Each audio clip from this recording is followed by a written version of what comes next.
बड़दाण्ड स्वस्तिक मंडप परिसर में राजस्थान आसथिबा शताधिक साधु एवं भक्त को नहीं श्रीमंदिर भागवत महापुराण सप्ताह पालन करा कार्यक्रम मार्च 20 रु मार्च 27 पर्यंत चलिबो। यह कार्यक्रम में राजस्थान शताधिक भक्त कलश शोभायात्रा रे जाई महाप्रभु सानिध्य लाभ करी एही भागवत सप्ताह पालन करिसेंती। टेलिकास्ट में तमारा बाळको भी जोई शकशे कारण के आ इंडिया लेवले लाइव टेलिकास्ट समाचार थवानुं छे।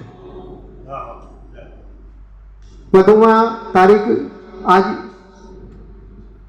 19 તારીખથી 7 દિવસનો પ્રોગ્રામ છે શ્રીમદ ભાગવત ગીતાનો, જે નિમિત્તે અહીંના વક્તા શ્રી કીર્તિદાસ બાપુના સાનિધ્યમાં ગુજરાતથી 120 હરિભક્તો ઓરિસ્સા જગન્નાથપુરી ખાતે આવેલા છે।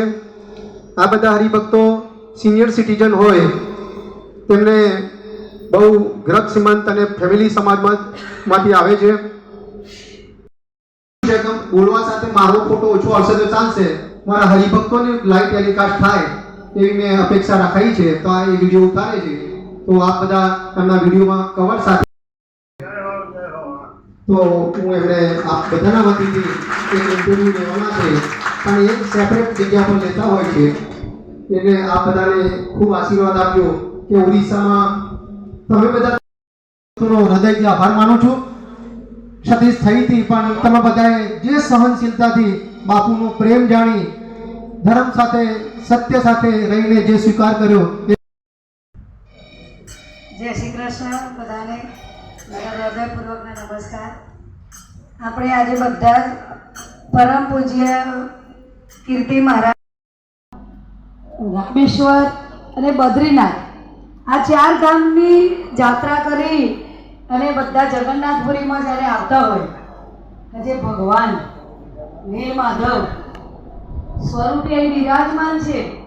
તો આપણે જોઈએ કે આ કયા કોના કોના કર્મયોગથી આવેલા છે। જે શંકરાચાર્ય 4 धामની સ્થાપના કરી।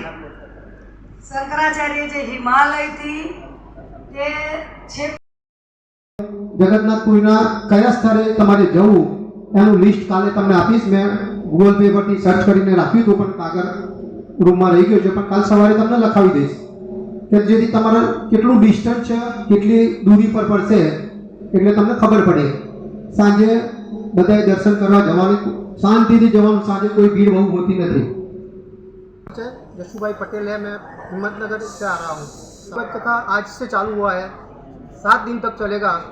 27 तक शाम को दोपहर बाद में उसका विराम होगा। इसमें भगवान कृष्ण का जन्म महोत्सव होगा, गोपियों के साथ नंद होगा और भगवान का जो जो रूप है उसका अलग अलग रूप से दिखाया जाएगा। और संत श्री कीर्तिदास बापू के सानिध्य में रह के हम ये कथा का श्रवण करेंगे। और जो भंडार खुलेगा, खाद्य का भंडार, हाँ, भंडारा भी हर रोज अलग अलग दाता भी करते हैं यहाँ। हम गुजरात से आए हैं और करीब अहमदाबाद, गांधीनगर, हिम्मतनगर से 120 आदमी इधर आए हैं। इधर के बाद यहाँ से गंगा सागर कलकत्ता जाने वाले हैं, जहाँ भी दर्शन करने का, महाकाली का दर्शन करने वाले हैं। तो ये उड़ीसा में बहुत बढ़िया जगह लगा। हम हनुमान जी बापा के मंदिर में गए थे करस लेके और पोथी का वहाँ से प्रस्थान करते रिटर्न सब नाचते गाते यहाँ लाए हैं।